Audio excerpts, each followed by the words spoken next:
आप भी रात को सोते वक्त अपने दांत रगड़ते हैं और जब आप सुबह उठते हैं तो आपके सर में, मुंह में और जबड़े में दर्द होता है। आजकल ये मसला बहुत कॉमन है, हमारी यंगर जनरेशन में, इवन के ओल्ड जनरेशन में भी बहुत कॉमन है।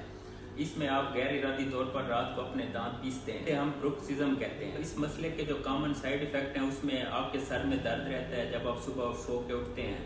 उसके अलावा आपके मुंह में, जबड़े में भी दर्द हो सकता है। उसके अलावा क्लिकिंग साउंड भी आती है यहाँ जोड़ों से। इसके जो लॉन्ग टर्म साइड इफेक्ट हैं, इसमें ना आप अपने दांतों को पीसते रहते हैं, जिससे आपके दांत आहिस्ता आहिस्ता घिस जाते हैं और उस वजह से आपके दांतों में हसासियत और ठंडा गर्म लगना शुरू हो जाता है। उसके अलावा आपको ना जबड़े के जो जोड़ है उसके मसले भी हो सकते हैं। इस बीमारी की जो कॉमन वजूहत हैं, ज़हनी दबाव, आपकी नींद की खराबी, स्लीपिंग डिसऑर्डर, एंग्जाइटी, डिप्रेशन, मालक्लूजन, आपके दांतों का टेढ़ापन, ये वजूहत हो सकती हैं। इसके इलाज में हम नाइट गार्ड लगाते हैं, क्लूजल स्प्रिंट लगाते हैं। उसके अलावा अगर आपके दांत टेढ़े मेढ़े हैं तो उनकी तरतीब सही नहीं है तो उसमें हम ब्रेस लगाते हैं ताकि आपके दांतों की तरतीब ठीक हो जाए।